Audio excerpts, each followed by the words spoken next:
Oh, good evening, everybody. I'm Derrick Pitts, Chief Astronomer at the Franklin Institute Science Museum.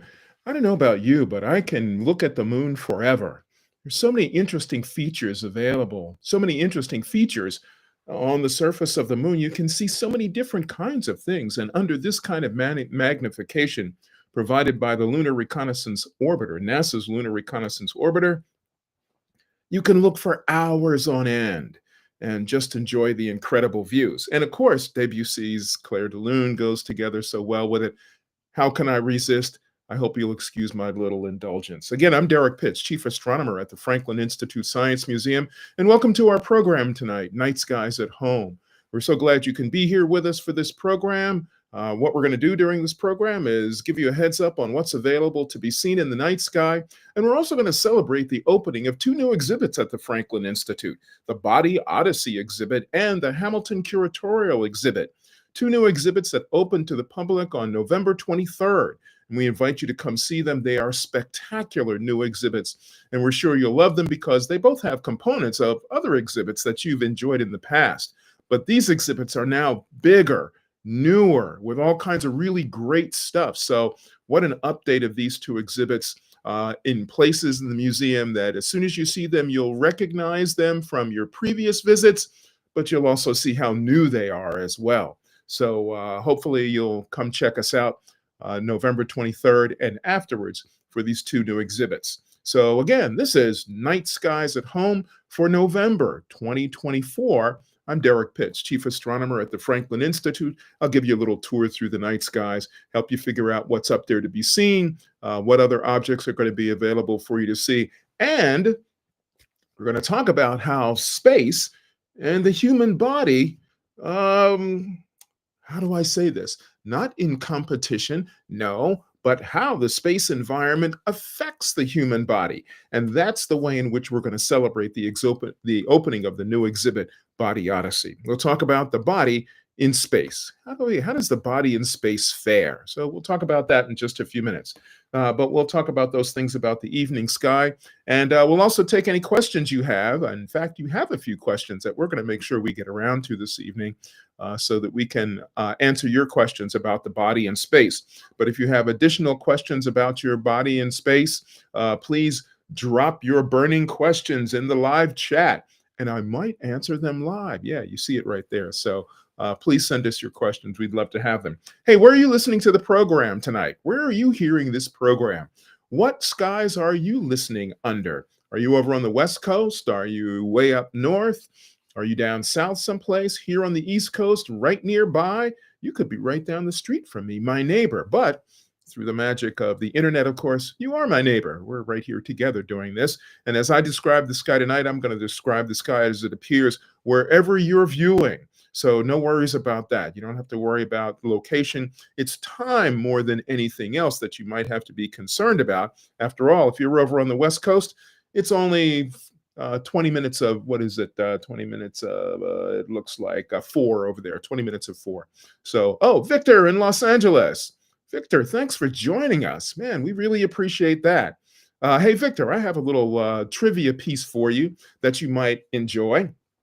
You know, at the Griffith Observatory there in Los Angeles, one of my favorite places to go visit, check this out, Victor. The telescope in the observatory there at Griffith Observatory, that telescope is the sister to our telescope at the Franklin Institute in Philadelphia. And I have a photograph, Victor, of the two of those telescopes as they were being made over at the Zeiss Telescope Works in Jena, Germany in 1932. How about that? I have a beautiful image of those two telescopes. They were both manufactured together at the same time, and they're almost exactly the same telescope. So next time you check out the Griffith Observatory and you look at that telescope, you're looking at the telescope that's just like ours here in Philadelphia. It's a great telescope, too. So thanks for joining us. Glad to have you here. Okay, folks, let's get started with what's happening in the night sky. And don't forget your questions. Please send them along. I'll be happy to try to answer them for you. So let's just start out with the basic stuff about what's happening in the night sky. Here we are in November. And for many places around the country, we're just starting to settle into what November fall weather should be like. Temperatures are beginning to chill off in places where it's been unseasonably warm. But that unseasonable warmth has given us a chance to step outside in the evening and maybe catch some really cool sights. So the objects that are available at this time of this year for us that are notable, first of all, the planet Venus. Venus is visible in the southwest sky just after sunset. Unfortunately, it doesn't stay up above the horizon much longer than about 7 p.m. So by 7:15, 7:30, Venus has already set over on the southwestern side of the sky. So to catch Venus, what you should do is as soon as the sun sets, start scanning the south and southwestern sky to see if you can see a very bright dot. Looks rather large, looks really bright, looks sharp and clear in its white color. That's the planet Venus, and you'll be able to see that without much difficulty. You don't need binoculars or telescope or anything like that. It's easily visible. Following Venus, a little bit further to the left or toward the south and a little bit back toward the east, Saturn is the next planet that's visible. It's nowhere near as bright as Venus, and it has a slightly yellowish color. But the one thing that you can tell about it is that it doesn't twinkle. And that's the cool thing about distinguishing the difference between planets and stars. Stars twinkle, but planets don't twinkle. It all has to do with their proximity to us and how much light we're getting from planets as opposed to stars. So, not to mention the Earth's atmosphere plays a big role in that. So stars twinkle, but planets don't. So look for Saturn next. Next planet that's visible in the evening sky, a little bit further to the left or to the east as you're facing south, the biggest planet of our solar system, Jupiter. Jupiter's really easy to see. It's not as bright as Venus, but it's brighter than Saturn and easily distinguishable because of its sharp appearance, if you will.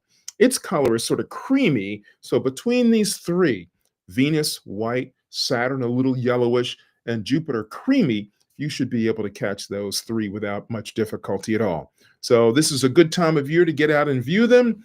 You can do those three in a row. And guess what? There's a bonus. If you stay up just a little bit later, just another hour or so, guess what you'll see in the evening sky coming up way over in the east and is visible all night long along with Jupiter? Yeah, the red planet of our solar system, Mars. Mars is also visible. So there's almost like a parade of 4 planets, if you will. So it's really simple for you to do. You just step outside in the evening, look toward the south, and then a little bit to your right, just after sunset, will be Venus. Almost directly ahead, just after Venus sets, will be Saturn. A little bit to the left of where you're looking, directly south, at that time, you'll see Jupiter. And then if you wait another hour and a half or two, you can wait until midnight if you like, Mars is up and easily visible. And of course, Mars is easy to identify because it's the red planet. So you'll be able to tell that color without much difficulty at all. So 4 planets available to be seen, folks. Get out and take a look. If you have a pair of binoculars, they will certainly help with your view of what these planets look like. Saturn in particular, because it has that really cool ring system. How about that? I have to warn you folks, that's not the view you're going to get through your binoculars. I wish it were, but that's not going to be it. This is the view you get if you're in a planetarium. So if you'd like to get this really cool view, go visit your local planetarium and check out what they can show you as well to help you figure out where these objects are in the sky. Okay, so sunset now is coming at 6:45 p.m. I'm sorry. Let me go the other way. Sunrise is at 6:45 a.m. There we go. Sunrise is at 6:45 a.m. Sunset is at 4:45 p.m. And now that we're heading toward late autumn, we're getting around to one of my favorite times of year where we come across the earliest sunset. The earliest sunset. What really gets me about this is that the earliest sunset comes so early, just after Thanksgiving and before the winter solstice. You know, we usually think of the winter solstice, December 21st, as that day when we have the shortest day of the year, as it's called. It's really the fewest number of hours of daylight. But the cool thing is that the sunrise time and the sunset times are staggered across a wide swath of days. So in fact, the earliest sunset this year occurs on December 2nd. December 2nd. Yeah, 19 days before the solstice, we have the earliest sunset, and that's at 4:35 in the afternoon. 4:35. Now, there's a stretch of about 10 days from the 2nd until the 12th of December when the sun is setting right at 4:35. But on the 13th and the 14th of December, the sunsets start to come later. So on the 14th, the sunset, right here at 40 degrees north latitude, by the way, is 4:36 p.m. Hangs there for a couple of days, and then it's 4:37, 4:38. And before you know it, before the end of the year, sunset is coming again after 5 p.m. So, in my mind, what's actually happening is that we've already reached the nadir of the year as far as losing time is concerned. And now we're beginning to gain time again. So, for me, it's downhill towards spring, even as early December. It's just a trick of the mind that I use to get myself through the blahs of winter. But I kind of like the idea also of how the mechanics of the solar system work, such that our earliest sunset here at 40 degrees north latitude is 4:35 in the afternoon. All right, so I like that. Hopefully, you'll keep track of that too. So that's coming up.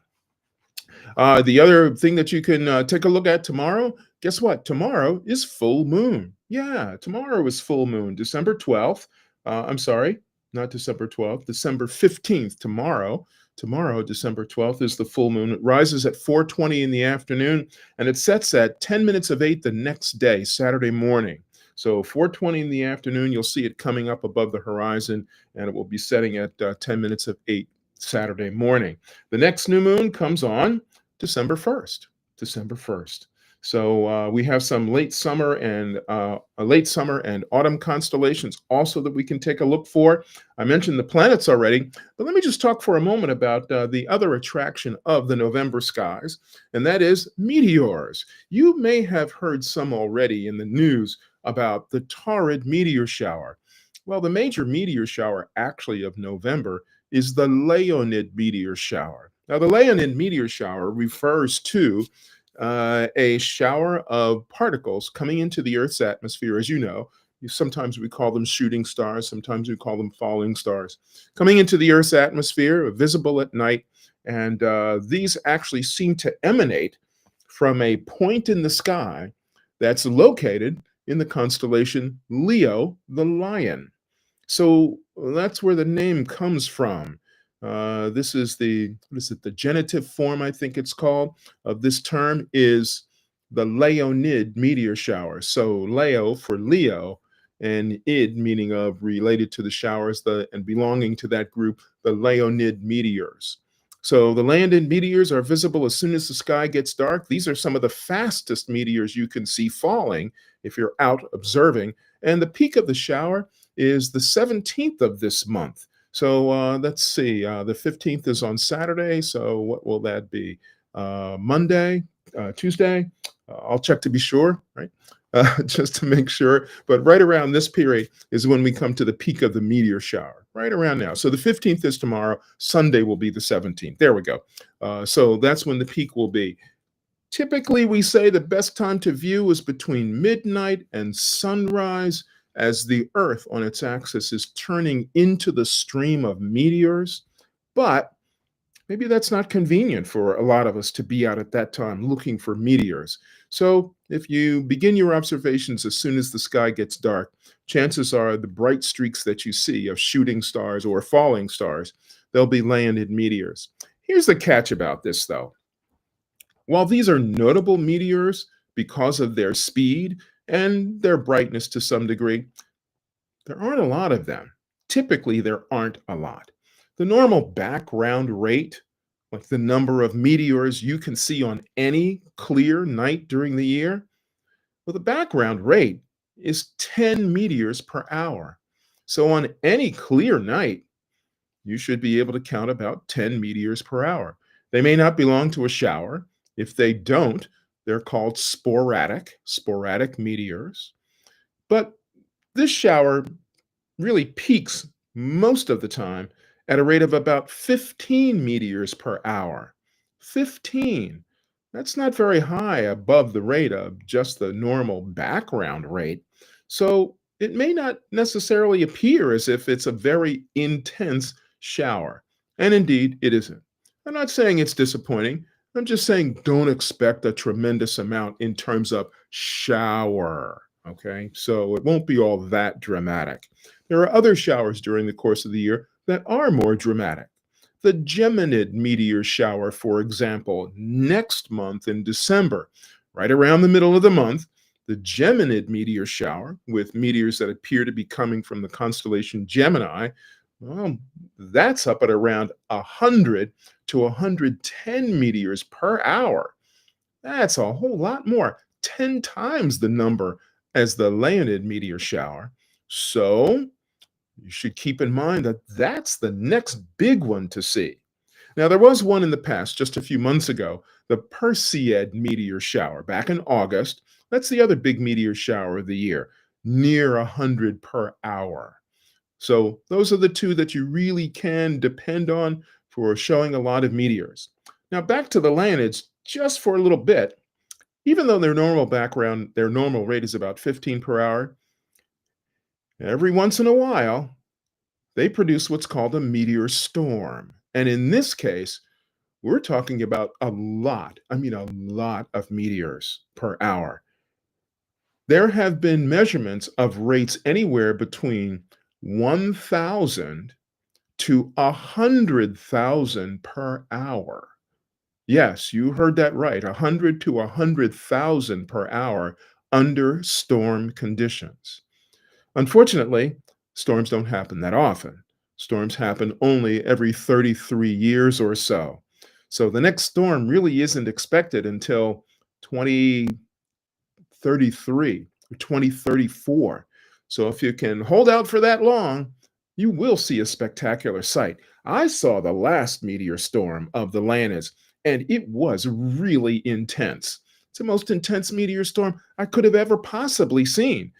And in some ways, I have to tell you, it's sort of like once you've seen a Leonid meteor storm, it's almost like you don't need to see another meteor storm ever. I shouldn't say it that way. That's not really true. Meteor showers are always really fun to see, and everyone should get out and enjoy one. But if you have a chance to see a meteor storm, like the Leonid meteor storm, don't miss it. Don't miss it. So that's one thing to keep in mind. So Leonids this month, Geminids next month, and in 10 years or so, we can catch the Leonid meteor storm. Yeah, let's do that. All right, cool. So those are the meteors that are available. Oh, I forgot to mention that the Leonid meteors are associated with a periodic comet called Comet Tempel-Tuttle. Meteors are the dust and dirt left over from the passage of a comet. This is material that's strung out along the path of the comet. The Earth every year passes through the path of dust and dirt left over. And so we have these meteor showers every year at the same time. Always the same time every year, always the same time. So no changes there. Hopefully you have clear sky and the moon's not too bright. It's not the case this year. We have a little moonlight going on since it's a full moon tomorrow night. But just the same, give it a shot and see what you can see. You'll be out looking for Venus, Saturn, Jupiter, and Mars anyway, so you may as well take a look for some meteors as well. Okay, so what else is going on out there right now? Let's see. There are 10 astronauts in space right now. 7 astronauts on board International Space Station, a mix of American and Russian astronauts, and 3 Chinese astronauts on their own space station called Tiangong. Those astronauts have been in space for quite some time now.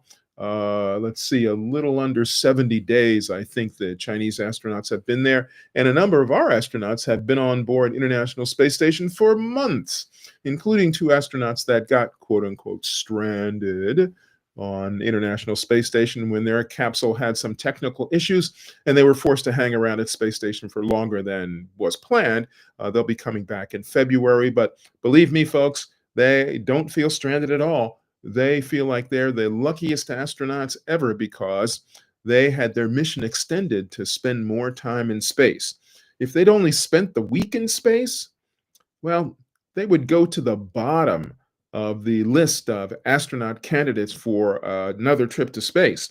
And that means it could be 2 to 3 to 4 years before they get a chance to go back to space again. And who knows what changes could happen in the space program between now and then. They might never get a chance to go back. So the fact that they've been able to extend their time in space, they're really happy because that gives them a chance to build up the number of days they've had to spend in space. So they're having a good time, regardless of what it may seem like being stranded. They're doing fine. Okay, so I see a question here from Sabir Khan, who says, does your organization have any relationship with Franklin publications in the 1950s? Oh, Sabur, the Franklin Institute has been publishing for hundreds of years. In fact, well, I shouldn't say hundreds of years. I should say since its inception in 1824, the Franklin Institute has been publishing materials of technical and science nature, ever since. So we've been doing a lot of that kind of work, and in fact, we had one of the most extensive science libraries in the United States for a very long time. So yes, we still have those publications. They've been around, like I say, for a long time. In fact, if you come check out our exhibit of the Hamilton Curatorial exhibit, the new exhibit that's going to open on the 23rd, not only will you get to see some of the incredible pieces that we have in our collection of artifacts, but you can also see some of the archives of printed materials that we have as well. And of course, the Journal of the Franklin Institute is still around. You can find it in libraries anywhere and online too, I believe. So it's around. Thanks for that. Great question. All right, so let's see. Kai is here. Thanks for joining us, Kai. We greatly appreciate it. We're just talking about what's out there in the night sky. And we're going to talk a little bit more about what constellations are visible in the night sky, because before we get on to talking about how the human body reacts to living and working in space, I want to take us over to just take a look at a star map that will give us an indication of the constellations that are available for us to see. So Brandy says, which direction should I look in tonight? So Brandy, here we go. What I'm going to do is I'm going to share my screen here. And my technical crew in the background is going to help us out with this. I'm going to share my screen. I'm going to select the Stellarium Web Online Star Map. I'm going to hit the share button, and hopefully this is working for everybody. We can all see my screen where we're out under a nice dark sky. And this is an app that works really, really well on your laptop. And Stellarium also has a mobile version of this that works very, very well on your smartphone. I use this one quite a bit. For this particular application tonight, I'm using the web version of this, but on my phone, I very often use the mobile version, and Stellarium also has another desktop version that works really well. You download that onto your computer, and then you have it anytime. Works really nicely. So here we are at stellarium-web.org. You can go there too, or you can follow along here. No problem whatsoever. And what I'm going to do is I'm going to manipulate the sky now so that we can get you to the right place that we're supposed to be looking.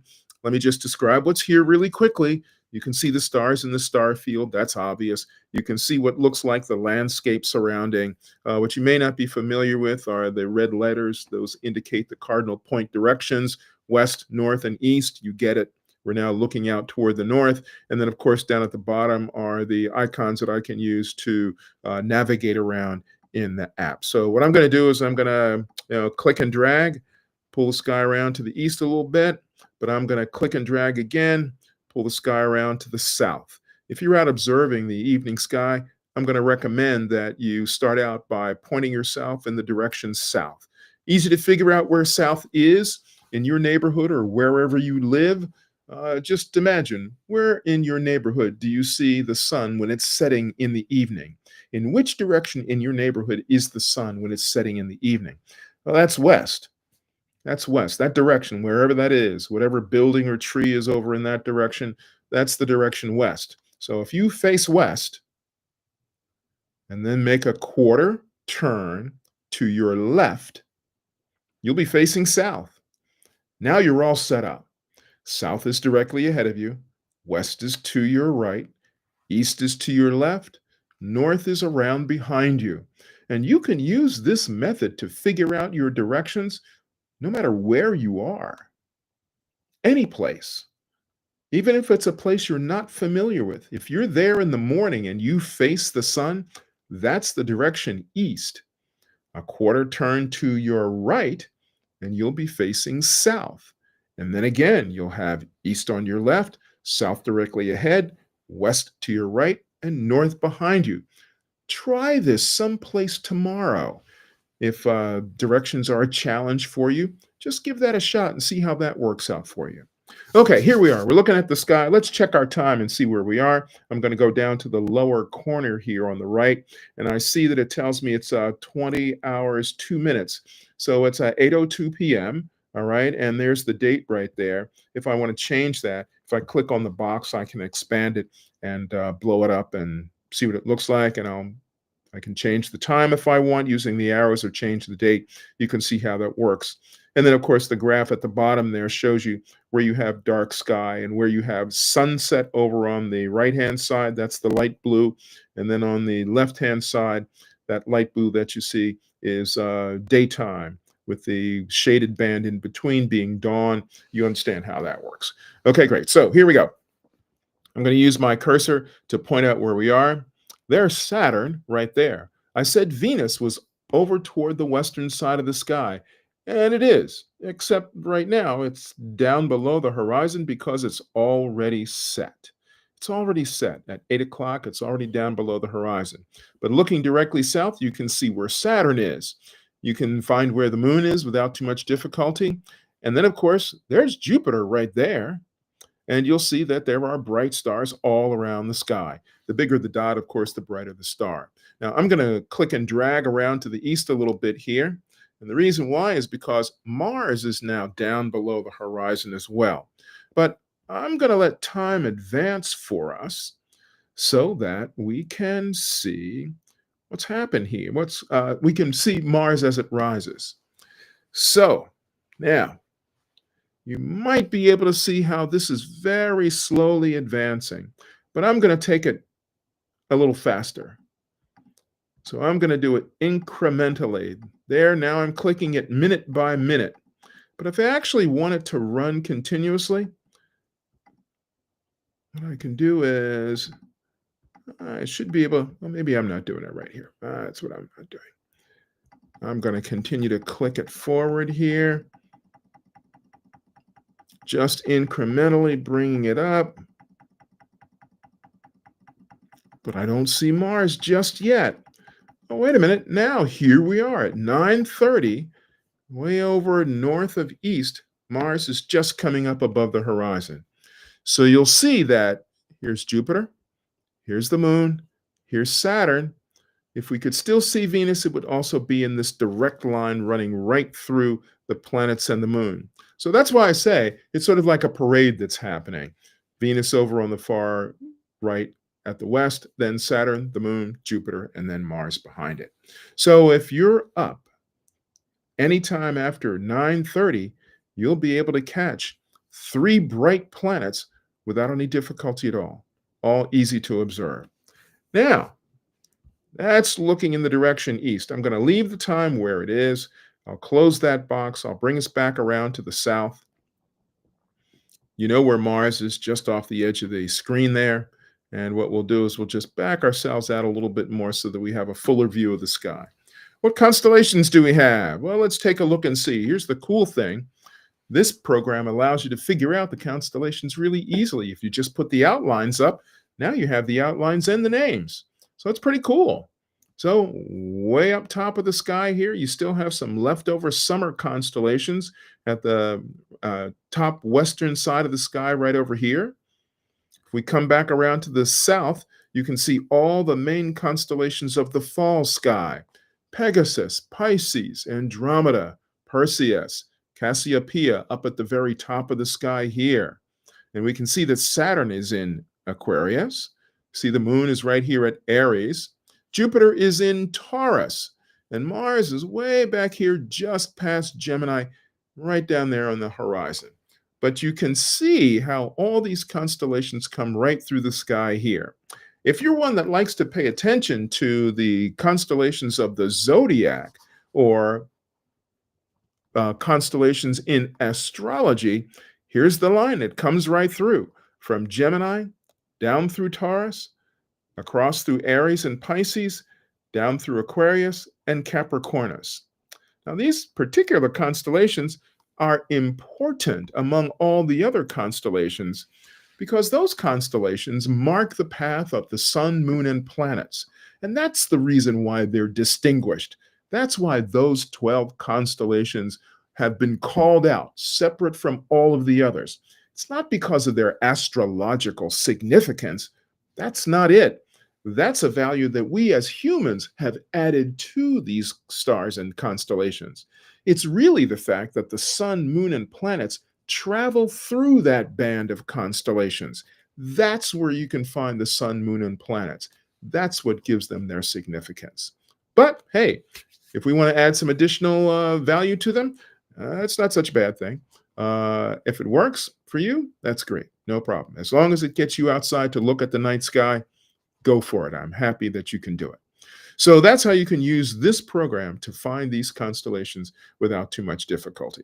Now, if you want to go just a step further, the next icon over is what's called the constellation art. And now you can actually see the artwork that goes with the names of the constellations. So these are the stories behind these groups of stars. And of course, you may know some of these stories, but you can always find out more about them. There's plenty of astronomical mythology that you can look up in so many different places that will give you these stories. These are all culturally related, so every culture had its own stories about the stars of the night sky. And as we see this grouping of stars of the night sky, this is one convention, if you will. This is the Western layout. But if you go to any other culture, you'll find some similarities, but there will also be significant differences, even in how the stars are grouped together. So something we see as a constellation may not necessarily be seen as a constellation by another culture. And the stars may be connected in different ways that create different forms and different shapes, all of which will carry significance and meaning for that culture. So there's no right set of constellations. There's a set of constellations that many have agreed is the group that we will use when we're referring to the sky so that we all know where we are. But culturally, there can be a lot of different constellation layouts. And of course, at the same time, so many different stories about any and all of them. So that's a fun thing about the night sky, is you can look at it in so many different ways. And of course, don't forget, you can make up your own constellation shapes. It's just a giant connect the dots game, so you can go outside and make up your own constellations, and they can be yours, and your set of constellations is just as valid as anybody else's set of constellations. So be creative. Go outside. Give it a shot. See what you can make up for constellations. That'll be a fun way for you to learn your way around the sky. Okay, so give all that a try, and we'll see how that all works. Okay, great. I'm going to stop sharing now. Remember, this is stellarium-web.org, and you can head online and find your own that you'd like to do at any time. Find your own star map that works for you. This is just one of many that are out there. You can pick whichever ones work best for you. This is one that I happen to like. All right, so hopefully that'll provide the direction that Brandy wants to know about which way to look in the sky tonight and any other night. And by the way, the orientation that we're giving tonight is good for a month. What's going to happen is after another month, the constellations will all slide over toward the west, and we'll start to see constellations of the winter sky coming up in the east at 9 p.m. So don't worry, constellations that you learn now are still going to be useful easily a month from now, 2 months from now. We'll drag it out and say almost 3. By that time, we'll have new constellations for the winter sky. Okay, great. All right, so folks, our program tonight really is going to focus on these two new exhibits that are opening at Franklin Institute, Body Odyssey and the Hamilton Collections Gallery. We have completely redone two very familiar areas of the Franklin Institute to incorporate so many new and so many newly exciting exhibits and exhibit devices. I'm talking about the giant heart exhibit area that you're all familiar with, and also the 60,000 locomotive down in the train room. These are two areas that everybody that comes to the Franklin Institute is really familiar with. Of course, the giant walk through heart. If you've been to the Franklin Institute, how many times have you been through the heart is the question. Not have you been through the heart, but how many times have you been through the heart? And for the 60,000 locomotive down in the train room, well, that's an icon that has been there since the building opened in 1934, and it's not going anywhere. Well, it can't go anywhere because it's so enormous. But at the same time, while the story about it has slightly changed, it was a working locomotive in the late 1920s and the early 1930s. It's no longer how we think of it in that sense, although that's part of its story. But the other part of its story is it's an artifact. It's an artifact of technology, of a technology that was fully in use a century ago. And we happen to have that very large artifact in a room. But now what we've done is we've put it together with many other artifacts that the Franklin Institute holds in its collections. And these are some miraculous artifacts. I mean, everything from the very earliest prototypes of photographic cameras and movie projectors and lamps of all sorts, and just every kind of technology you can imagine. We have some component of that as an artifact at the Franklin Institute, of its early history at the Franklin Institute. And we've kept these in our collections for decades and decades and decades. In some cases, more than 100 years, 150 years. But now we have a way to put them on display so you can see where the technologies we have today are actually rooted in their very earliest versions. So you get to learn a new story about technologies we have today by looking at what those technologies were like when they were in their very earliest days of creation. So between these two exhibits, we've completely redone our approach to all of these things. Now, in recognition of Body Odyssey, our complete revamp of the heart exhibit area, I thought it might be fun tonight to talk a little bit about how the human body reacts to the space environment. You know, here we are these days thinking about sending astronauts back to the moon for extended visits of weeks at a time.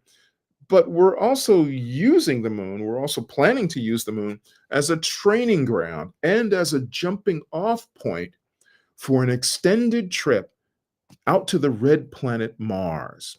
That would be the next real destination for humans to explore, is to actually take a rocket ship all the way out to Mars and land on the surface and spend some time there.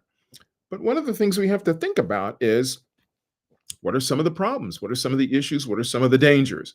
Of course, we're trying to work out all the technological bugs to make it possible, but there's one component in this that really is challenging for us, and that is, how does the human body withstand the space environment? Well, if you think about how science fiction has depicted this for us for so many decades, we all know that all we need is a good solid spaceship and a good space suit, and we can be protected from the space environment such that we can travel not only through the solar system, but we can travel throughout this galaxy and maybe even other galaxies beyond, because we have a good spaceship and a good spacesuit that can protect us from the harsh environment of space. Well, let's look a little bit more closely at that, because what I've just described for you is what I would call a romantic view of space exploration. Now, I'm not poo-pooing space exploration.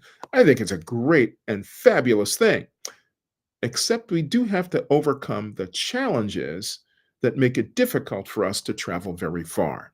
So I'm going to share my screen again, and we're going to take a look at some of these issues and questions about the sky, particularly about how we get from here to there traveling through space.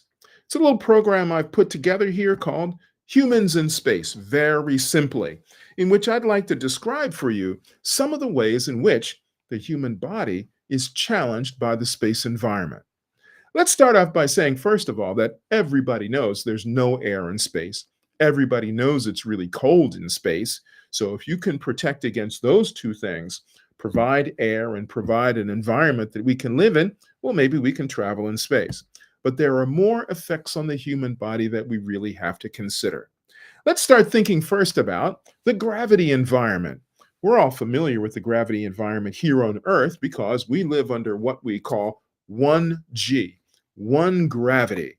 That's the Earth standard that we know of for gravity, and we measure everything else relative to this. For example, I'll bet many of you know what the gravity difference is between the Earth and the Moon. Can you think of what it is? Almost everybody recognizes that the moon's gravity is 1/6 the gravity of Earth. 1/6 the gravity of Earth. Now, if we translate that into something like really understandable, then we can do it like this. If you can jump 1 foot high on the Earth, on the moon, you can jump 6 times as high because gravity is only 1/6 that of Earth. So instead of jumping 1 foot on the moon, your jump could take you to 6 feet high on the moon. So that's a practical application of understanding the difference between the gravitational field here on Earth and the gravitational field on the moon. If we go to someplace that's much, much larger, like, say, Jupiter, while you might be able to jump 1 foot here on Earth, you'd barely be able to jump just a few inches on Jupiter because the gravitational pull is so much larger, so much more intense, because the planet is so much more massive. So the more massive a place is, the greater the gravitational pull. But how does that apply to space travel? Here's how it applies. When you leave Earth and you fly in space, as the spacecraft is moving along, as you've sort of like left the gravitational field of Earth, the feel of gravity in space is much less. The pull is much less. And in fact, it's so small, it's called microgravity. Now, it's not zero gravity because there is gravity in space. Although the further you move away from a body like the Earth, the drop off gets greater and greater the farther out you go. But there's still some pull of Earth gravity almost no matter how far out you are. It may become infinitesimal, but it's still there. Maybe a larger body takes over, but it's still there. So if you're in space, in a spacecraft, here's what can happen to you. If you don't have the pull of 1G, the human body, being built to operate in 1G, sees different changes that occur because of that. And one of the major things is your bones stop producing bone cells because you're not in a 1G environment. Oh, wait a minute. Wait, how does that work? What does that mean? Well, as it turns out, the human body is adapted to work in a 1G environment such that as long as the bones feel the stress of 1G pulling on them, the bones know to make bone cells. So your bones in a 1G environment are constantly being replenished with new bone. But in a 0G or a microgravity environment, the bone density loss is about 1% per month. Now, 1% a month may not sound like a lot, but if you compare it to what happens to an aging adult on Earth, adults on Earth lose between 1 and 1.5% of bone per year. Per year. So it's accelerated dramatically in space. So if you're living and working in space, your bones are constantly weakening unless you exercise in such a way that makes your body feel as if there's a 1G stress on it, causing the bones to have a signal to continue building bone cells. So bone demineralization is one thing that happens in microgravity. The other thing that happens is muscle atrophy. Your muscles get weaker and you lose endurance if you're living in a microgravity environment because of the fact that your body doesn't have to work as hard.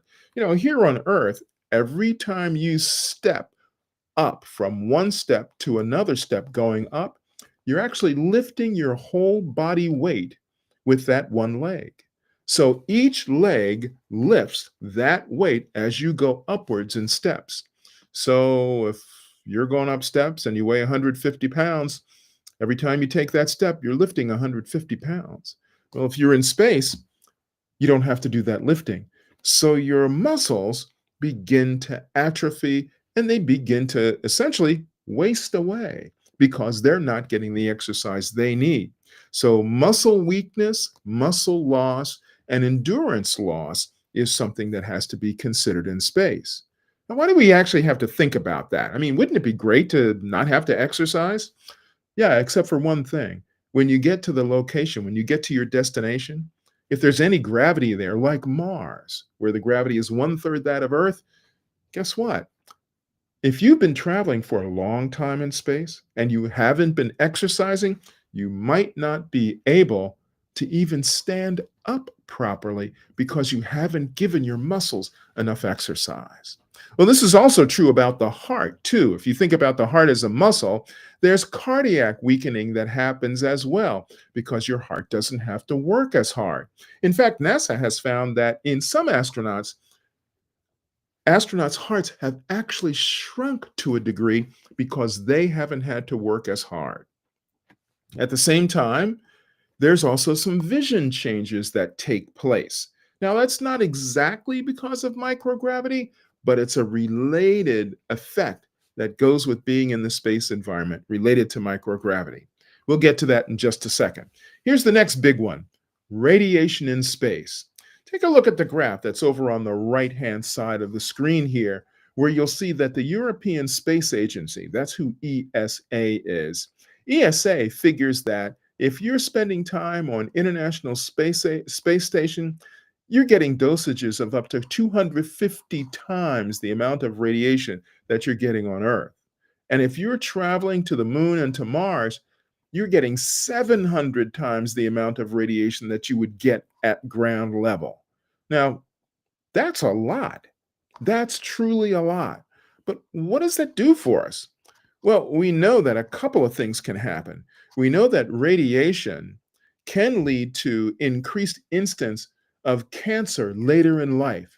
This is why we're so careful taking x-rays here on Earth for medical maladies. If you're at the dentist's office getting a dental x-ray, or if you're having a bone x-ray or something like that, you'll notice that the technicians that operate the machinery do two things. They put a lead shield across the portions of your body that aren't being exposed to the x-rays, and they also leave the room and step out into a protected room, a shielded room, so they aren't receiving additional radiation doses, because we understand that the radiation can damage body cells in such a way that cancer cells could develop later in life. Now, we don't know exactly all of the different ways that radiation can affect the human body because here on Earth, living at this, at ground level, there isn't that much additional radiation in the environment that can cause these kinds of maladies. And we're very careful to protect ourselves against those sources. But the one thing that astronauts did learn, or that scientists did learn, is that astronauts that have spent time in space, their strands of DNA, a particular portion called telomeres, were altered during their time in space. The telomeres, that are the end caps on the strands of DNA, were actually lengthened. Now, lengthening them means that they might be able, the normal cells might be able to live longer than they typically do here on Earth. But they also found out that when astronauts came back to Earth, those telomeres shortened up again. So we're not really 100% certain, but we do know one thing. If we don't shield against radiation, That's 700 times will actually be incredibly damaging. And in fact, it could even be fatal. So, for any deep space exploration that has to be done by humans, we have to figure out how to shield humans from that radiation. So, the body has a lot of challenges about space. Here's a few more of them. So, fluid redistribution. Well, here on Earth, gravity pulls fluid down. And what your heart does is to pump that fluid around your body in an even distribution. But in space, with fluid redistribution, fluid rises toward the head and it gives the astronaut a feeling of fullness, a feeling of a stuffy sinus. And they also look as if they are a little bit swollen in the face because the fluids have come up from the legs and from the lower portions of the body, lower extremities, up to the chest area and up to the head area. Spinal fluid can also be redistributed in the spine without gravity compression. And together with a lesser gravity effect, that can cause a spinal extension in which astronauts may grow.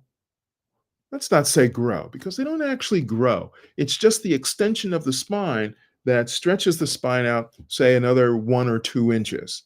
So they gain height in space. When they come back, the spine compresses again under 1G and they'll come back to their normal height. But the other thing is that astronauts have to pee a lot in space. And the reason why is because the body thinks it has too much water on board.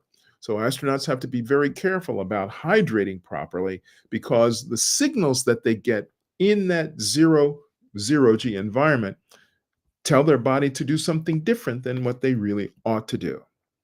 Now, here's one that has gotten almost every astronaut, and that is space adaptation sickness. For the first few days, most astronauts feel like they're seasick or like they're airsick. And that's really because of the vestibular inner ear system that doesn't have the 1G gravity to orient it properly for which way is down and which way is up. Well, that interferes with what astronauts are actually seeing. And because those two are out of sync, it makes them feel seasick or airsick, or even what you might think of as car sick. Not a good feeling at all. Most astronauts overcome that in just a few days and then can go on to live and work in space without any problem at all. Some astronauts don't get over it, and that can be a very, very unpleasant existence. But that is one of the effects that happens in space. Now, here's one thing that we typically don't think about. What's the return to Earth like? And if you've only been in space for a week or two, well, after you've acclimated to the space environment, it might not be so difficult to come back to Earth because you've only really been there for a few days, 14 days, 21 days, something like that. But for long duration space flight, let's say you're going to be on the moon for a month or so, maybe 2 months. Well, you have to start thinking about the cumulative effect of being out of a 1G environment. And this is especially challenging if we're thinking about sending astronauts out to Mars. And the reason why is because guess how long it takes to get to Mars? You've probably already heard this number. It's at least 6 months. At least 6 months. And if you wanted to make the shortest return trip back to Earth from Mars, well, the thing you'd have to do is you'd have to wait at Mars until Earth and Mars realign themselves again. You have to wait 2 years for that realignment in order to make the shortest trip back to Mars. So let's just think about this really quickly. 6 months out at a close alignment of Earth and Mars. You wait 2 years for the planets to realign themselves again, and then you have another 6 months to get back to Earth. So I got 2 years in the middle with 6 months on each end. That's 3 years. So at the minimum, if I take a trip to Mars, I'm going to be gone 3 years. 3 years. Guess what the record is right now for the greatest amount of time spent in space by any astronauts? By any astronaut, and there's just one. 1,111 days. That's just over 3 years. But that was in different flights, not all in one flight. The longest an astronaut has spent in space so far in a single flight is just under 400 days, just a little bit more than a year. Now, that's not as long as a trip to Mars, but that astronaut has suffered muscle weakness, bone deterioration, some problems with eyesight changing, as I said, muscle weakness and deterioration, and a few other things besides. And that's just over a year. But imagine what it might be like for an astronaut that doesn't keep up with the 3-hour exercise regimen every day, doesn't take all the vitamins, doesn't do everything that's necessary to keep the body in as tip-top condition as possible. But you have to do that stuff every day for 3 years. That really makes it a challenge. But here's the returning to Earth stuff. When we see astronauts returning to Earth, you hardly ever see them walk off the spacecraft. And that's because they have this muscle weakness. Sometimes they have blood pressure issues because they're returning to a 1G environment and maybe their heart is not pumping as strong as it was when they first left because they've been in a 0G environment for such a long time. But the other thing they have when they come back to Earth is an interesting skin sensitivity, because in a 0G environment, your clothing is not necessarily touching your skin in space all the time as it does here on Earth. Think about it. Your clothes hang on you here on Earth. In space, that's not the case. Your clothes float off of you because they aren't subject to gravity either.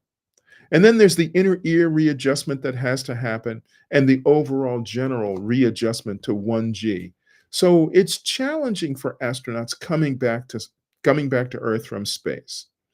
So when we think about the Body Odyssey exhibit, maybe when you come to check it out, you look at it through the lens of what it's like for humans possibly traveling in space and what their experience might be. And maybe we have to think of different ways to mitigate some of these challenges so that it is possible for us to travel in space.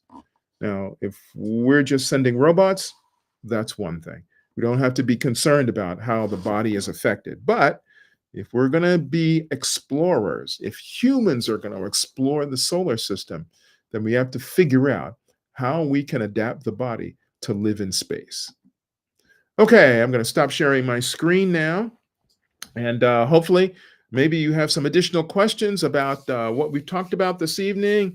But if you don't, I would ask that you not forget to join us at Franklin Institute November 23rd and beyond for the opening of these two new exhibits, Body Odyssey and the Hamilton Collections Gallery. They'll be open to the public then, and we'd love to have you come down and check it out. Also, don't forget to check out what we talked about that's available in the night sky. And we'd love for you to get out and take a look and see what's there while we still have the opportunity. The planets won't be there. Let me say it this way. As the Earth orbits the sun and our position changes relative to the other planets, well, we're going to lose sight of them over time. So we may not have more than just a couple of months to catch them in the evening sky right now. And because we're seeing them in the winter sky, in the fall and in the early winter sky, that means they're not going to be available to us during the summertime. So while the temperature's still warm, this is a good time to get out and take a look for them. So our time is almost up here. If you have any questions, please drop them in the live chat. We'll try to get your questions answered for you. And our grand opening celebrations again of the Hamilton Collections Gallery and Body Odyssey comes up on November 23rd. It'll be a great time. You should always come to an exhibit opening the first day. It's always an exciting thing to do. So hopefully you'll come down and do that. In the meantime, we're very, very glad that you could join us tonight. We hope this program has been useful, helpful, and encourages you to get outside and take a look at the night sky. You can also stay in the loop with our upcoming events by joining our email list. That's fi.edu/en/join our mail list. And you can see it right in the post there, where you can hit that link and join our mailing list. That's a great thing because we actually have another really great program coming up later this year in December called Science After Hours. The Franklin Institute After Dark is a really exciting place, and we have great programming for our Science After Hours programs. So that's coming up in early December. You can find out way more about it if you sign up for our mailing list, and we'll send you posts about all kinds of great things that are happening at the Franklin Institute all the time. Okay, thanks for joining us, folks. We hope you enjoyed it. We hope to see you again next time. In the meantime, enjoy the rest of the autumn and enjoy early winter as well. We'll talk to you again soon. Thanks for joining us. We'll see you at the Franklin Institute. I'm Derrick Pitts, Chief Astronomer, asking you to have a great time looking at the night sky. Go out and enjoy the evening. Take a look at the stars and planets and imagine what it might be like to travel out among the stars. Thanks, folks. We'll see you next time. So long.